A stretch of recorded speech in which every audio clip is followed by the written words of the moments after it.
A don Fabián Belén.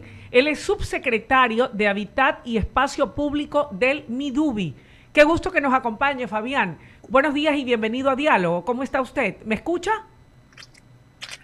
Buenos días, Luisa. Sí, efectivamente. No sé si es que la recepción también está correcta de su parte.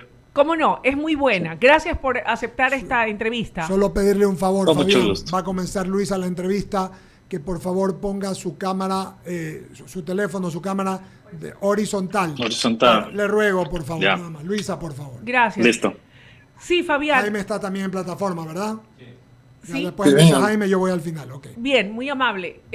Fabián, hemos estado comentando aquí en este espacio informativo acerca de la importancia de que cada uno de los organismos o funciones del Estado ecuatoriano se puedan unir para hacer un trabajo conjunto de cara al fenómeno del niño en cuanto a medidas y acciones preventivas concierne. En el caso específico del MIDUBI, ¿qué acciones se han tomado por parte de la subsecretaría a la que usted pertenece para poder tomar acciones preventivas cuando hemos pasado de la alerta amarilla a la naranja, lo cual nos obliga a ser precavidos? Sí, efectivamente, Luisa, ante todo, muy buenos días, extiendo el cordial saludo de parte de nuestra ministra Gabriela Aguilera. Tal como lo mencionas, Luisa, desde el mes de junio prácticamente que tenemos esta alerta de desde amarilla, digamos así, según lo establecido en el manual de COE, nos indica que a las mesas o instituciones que somos líderes de cada una de las mesas técnicas, empecemos a construir los planes, a coproducir los planes. En ese sentido, nosotros justamente lo hemos hecho desde el Ministerio de Desarrollo Urbano y Vivienda, nos hemos unido al Plan Nacional de Acción y Respuesta e internamente hemos construido un plan de acción, respuesta interna, pero de preparación para las respuestas. Son planes que han sido oficializados. Dentro de este plan, nos ha trazado claramente los lineamientos para nosotros justamente, una vez que cambie la alerta naranja, empezarlos a ejecutar. Ha habido temas claves que los hemos tenido que, a pesar de que no estaba en alerta naranja, hemos tenido que ya arrancar en paralelo, hablemos así, por ejemplo, los procesos de búsqueda de financiamiento de operaciones de crédito en caso de que haya emergencias, tener validaciones de tipologías ya de viviendas de emergencia, tener todos los punteos ya claros para que en el momento que justamente se active la alerta naranja nosotros podamos arrancar. Hemos hecho una planificación exhaustiva en este sentido, estimado Luis. Fabián, ¿hay considerado ustedes la posibilidad de tener espacios a donde puedan ser llevadas las familias que en un momento determinado, dependiendo de cómo se vaya presentando el fenómeno del niño, pudieran necesitar ser reubicadas? ¿Han considerado también aquello? Porque hemos visto que particularmente lo que ocurrió en estos últimos 8 meses en la capital, de manera particular, cuando han habido estos aluviones, en donde lamentablemente se han perdido valiosas vidas humanas y han quedado estragos severos en pérdidas materiales. ¿Qué consideraciones se han hecho en ese sentido frente a una eventualidad de ese tipo? Ya, en ese contexto, el manual de operaciones de emergencia del COE establece claramente el proceso, ¿no? Hay dos instancias. Cuando sucede el evento, ese mismo instante se activan lo que son albergues. En el caso de alerta naranja, lo que indica es que se empiecen a preparar los albergues, se empiecen ya a geolocalizar y a tener todos los insumos necesarios.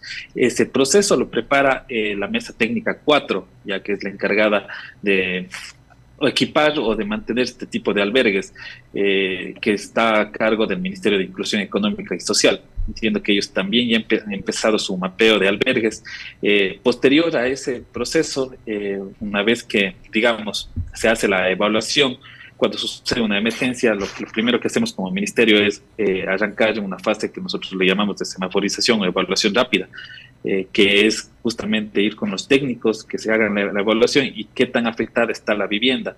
Si es que está sin afección es un semáforo verde, si es que está con una afección reparable es un semáforo amarillo y si es vivienda insegura y recuperable es un semáforo rojo. Una vez que pasa esta etapa de evaluación, nosotros tenemos el número fijo de cuántas personas cumplirían los requisitos para relocalización y se procede a la relocalización. pero los lugares donde se va a reubicar, por lo general por competencia, de acuerdo al artículo 65 de la LOTUS, establece que lo deben tener en sus reservas y en su mapeo los gobiernos autónomos descentralizados. Entonces, ese es el proceso en macro, cómo se ancla los procesos de primera instancia, tanto en albergues como posterior en reubicación para emplazamiento de viviendas nuevas. Enhorabuena. Jaime Velázquez también tiene otras interrogantes. Adelante, Jaime. Gracias, Luisa. Fabián, bienvenido. La verdad es que escuchándolo, una de las cosas que estamos en plena discusión aquí en el programa y muchos ecuatorianos, no es que se quejan, digamos que siempre están evaluando cuando el gobierno actúa en un momento dado de una emergencia. Y lo que se dice, o digamos, lo que se repite constantemente es que la toma de decisiones es tardía, es decir, luego de cómo hacer para que justamente cuando el fenómeno viene, que están todos preparados y todo lo demás, tenemos inundaciones, tenemos una serie de situaciones, no se tarden en la toma de decisiones para actuar inmediatamente, que eso es lo que la gente pues en un momento dado se está quejando con respecto a ciertos temas que no vale la pena tocarlos en este momento, pero le pregunto a usted cómo garantizar que se va a tomar la decisión justamente en el momento adecuado. A ver, a diferencia, estimado Jaime, en ese sentido, a diferencia de los otros eventos, por ejemplo, como fue el sismo, digamos así, fue un evento repentino de un momento al otro, a diferencia de este fenómeno del niño, nos ha permitido, digamos, de cierta manera articularnos con otras instituciones y sobre todo internamente estar con los planes de preparación justamente para tener una respuesta óptima, la toma de decisiones, el proceso incluso de búsqueda de financiamientos para cubrir en el caso de que sea necesario. Mira, para que tengan una comparativa, según datos de la Secretaría de Riesgos, en el fenómeno del año 97, 98, el fenómeno del niño, hubieron alrededor de 5.000 viviendas destruidas. Entonces, no estamos hablando de un número menor. Esto ha implicado que nosotros redoblemos los esfuerzos, que efectivamente la mayor parte de toma de decisiones, rutas específicas, capacitaciones, fortalecimiento de capacidades, asistencias técnicas a los GATS, todo ese proceso ha implicado que nosotros formulemos justamente este plan de acción y respuesta, el plan de preparación de respuesta que les había comentado. Nosotros ya lo hemos arrancado, hemos estado casi a la mayoría de GATS les hemos dado toda la asistencia técnica para que utilicen los instrumentos normativos. Nosotros como ente rector de hábitat y vivienda formulamos lineamientos a través del Consejo, incluso que lo presidimos de uso y gestión de suelo, todo el proceso de preparación para este evento. Entonces, eso es lo que diferencia, eso es lo que va a marcar el proceso de diferencia, tener un plan activo, lo hemos ido socializando, lo hemos ido comunicando casi todas las semanas a través de los COEs liderados por el vicepresidente que se han ido dando constantemente en todas las provincias casi de la costa. Ok, podríamos decir entonces que estamos preparados para el fenómeno del niño. En este caso los albergues están listos, digamos, todas las acciones a tomarse estarían dispuestas a tomarse en el momento adecuado. Le voy a hacer una sencilla pregunta. ¿Cuántas viviendas estarían disponibles para los afectados del niño? Determinar el número de viviendas, estimado Jaime, en ese sentido resulta complicado. Mira, hay una estimación a través de la Secretaría de Riesgos que nos ha dado a nosotros la pauta, que en un escenario medio, digamos, va a haber alrededor de 270.000 viviendas posiblemente afectadas, es decir, expuestas, desde que entra a lo mejor agua a sus viviendas hasta viviendas que en realidad colapsan. Entonces, tener un mapeo exacto de ese proceso es bastante complicado. Lo que nosotros estamos haciendo para prepararnos hacia ese proceso es justamente, primero, por ejemplo, en una de las líneas de acción de planificación, es tener tipologías ya validadas, tipologías preparadas, digamos, para nosotros el trato que sucede, implementarlas y construirlas inmediatamente. Tenemos tipologías, tres tipologías ya preparadas, validadas para vivienda de emergencia que se armarían prácticamente a través de sistemas prefabricados en el lapso máximo de 30 días, incluso una dice 25 días. Los costos, el mapeo, la identificación del stock, en ese sentido nosotros tenemos mapeado. Pero, sin embargo, determinar un número exacto de cuántas viviendas vamos a necesitar es sumamente complejo. Eso no le pregunté. Le pregunté cuántas vivían disponibles o cuánto material existe para poder construir. Esa era la pregunta. Pero más allá de eso, me quiero preguntar una cosa, es los materiales para construir estas viviendas tipología A, B, C o D. ¿existen, ya están en las bodegas del ministerio no sé de quién vaya a ser o se va a declarar en emergencia el sector para recién ahí contratar? Tener las viviendas de emergencia, digamos, estoqueadas, digamos, no sería, primero, incluso capaz analizando, no sería muy legal, incluso porque no sabemos cuántas viviendas. Te pongo un ejemplo hipotético. Compramos 2.000 viviendas y sucede que el evento del niño no llega y afecta a 100. ¿Qué hacemos a lo mejor con el resto de viviendas de emergencia? Ojo que la tipología de vivienda de emergencia es diferente a la tipología de vivienda de interés social que damos a modo gratuito. Entonces es medio complejo, como decía, determinar. Lo que tenemos es identificado los recursos y ha aprobado una línea de crédito a través del Banco Mundial que se suscribe este 23 de octubre. Tenemos las tipologías listas para implementar. Hemos solicitado y estamos haciendo un trabajo conjunto con los GATS. Se ha hecho un exhorto a los GATS para que identifiquen suelo y terreno seguro.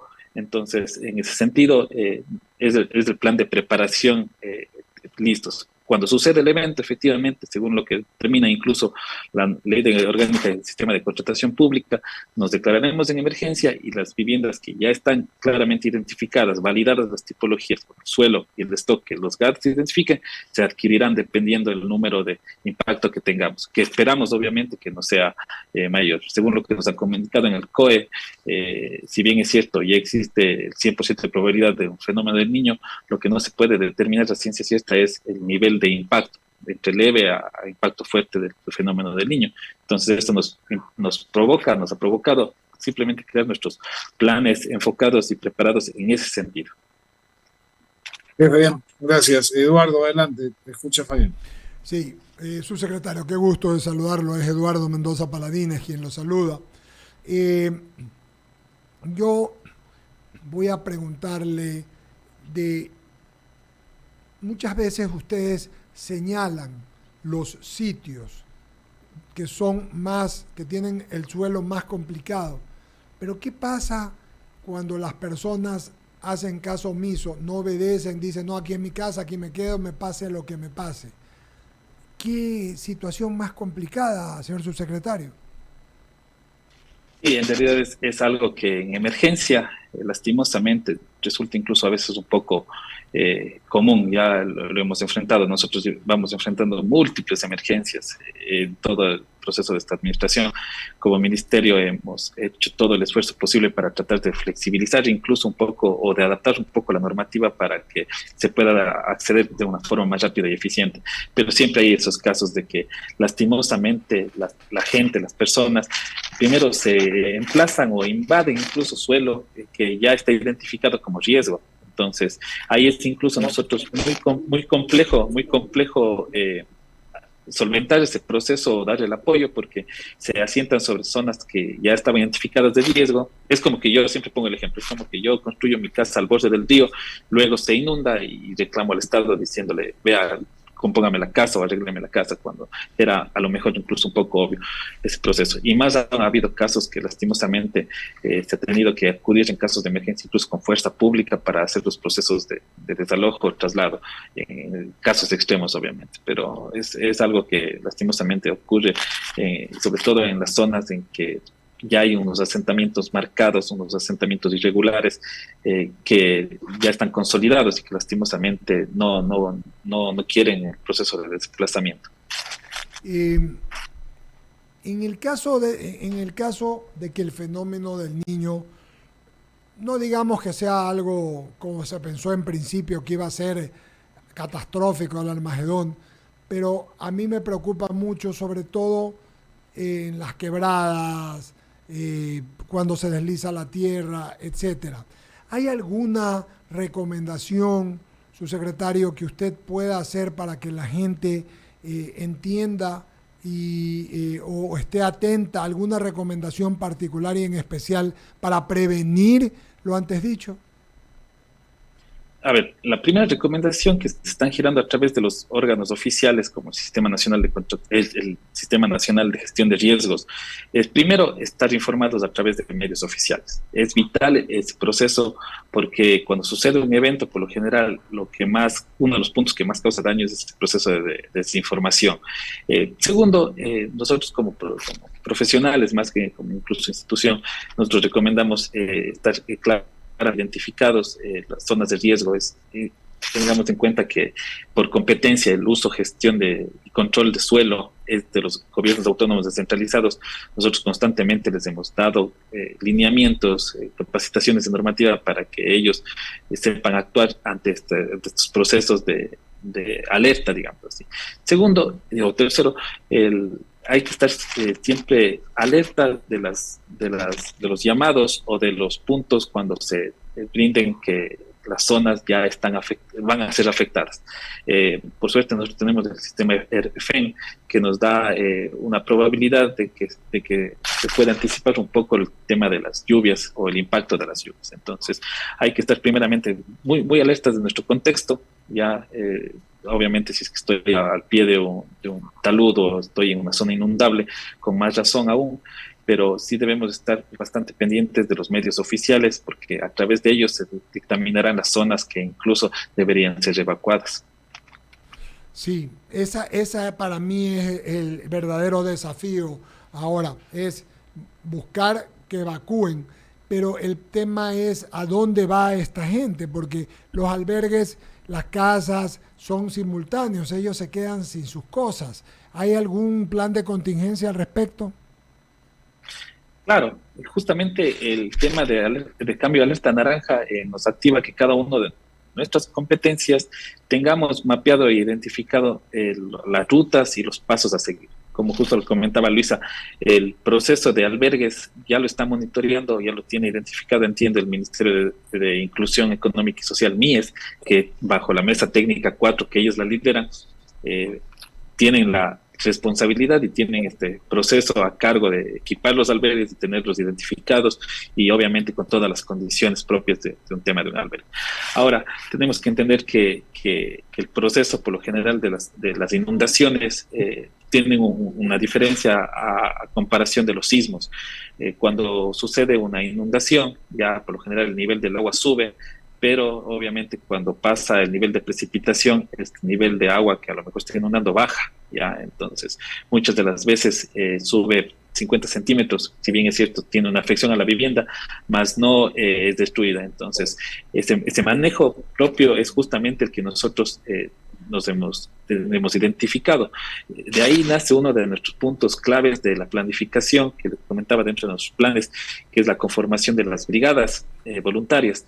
Es vital nosotros tener claramente identificado cuáles viviendas ya están afectadas o qué viviendas son recuperables o qué viviendas no ha pasado nada, digamos. En ese sentido, tener una respuesta rápida ante ese tema es vital. Por esa razón, desde el día lunes nosotros hemos hecho la convocatoria oficial a la conformación de estas brigadas voluntarias de todos los profesionales del país para tener asimismo identificados el número por provincia y nosotros tener un manejo o un correcto desempeño técnico de evaluación en territorio. Ese punto va a ser totalmente clave. Esos tiempos que pasa entre que sucede la emergencia hasta que se evalúa y se determinan dónde están las viviendas más afectadas es para nosotros vital porque eso nos permite articular inmediatamente los procesos de búsqueda de suelo, de contratación, dependiendo del lugar donde sea más afectado. Desde este modo, nosotros estamos más o menos articulándonos, como digo, en base a un plan claramente establecido y validado por vicepresidencia y por la Secretaría de Riesgos. Señor subsecretario Fabián Buele, le quiero agradecer su gentileza para con Radio I99 y el programa Diálogo. A nombre de Luisa, de Jaime Velázquez, quien le habla, Eduardo Mendoza Paladines. Veo que se están tomando todas las precauciones en la parte del gobierno nacional. Hay que hacer una campaña de comunicación con la gente y de territorio para poderle hacer que entiendan que esto no se trata solamente de un tema material, sino que podría estar implicada la vida misma o riesgo la vida de las personas que viven en sectores complicados o que podrían complicarse, como bien dice usted, en sitios en que hay riesgos. Muchísimas gracias, ingeniero Buele, señor subsecretario, por su amabilidad. Sí, muchísimas gracias, Luisa, Jaime, a todos los radioescuchos de I99. Como mensaje final, creo que es importantísimo el llamamiento que hemos hecho a la conformación de brigadas voluntarias. Las inscripciones las pueden guiarse y obtener a través de nuestra página oficial www.habitatyvivienda.gov.es. Posterior a la inscripción se realizará una capacitación. Es importante tener ya identificado este talento humano que podemos nosotros usar o nos pueden apoyar, como decía, en este proceso. Es vital que todos estemos más preparados, más seguros y sobre todo más unidos frente a este evento. De nuestra parte, las completas órdenes, quedo atento de cualquier consulta. Muchas gracias a todos. Que tenga buen día, 9:54 de la Buen mañana. día. Muy bien. Luisa, una entrevista interesante. Vamos a abrir el espacio a las menciones publicitarias y primero me voy y los invito, amigos, a que vivan en Narcisa Club.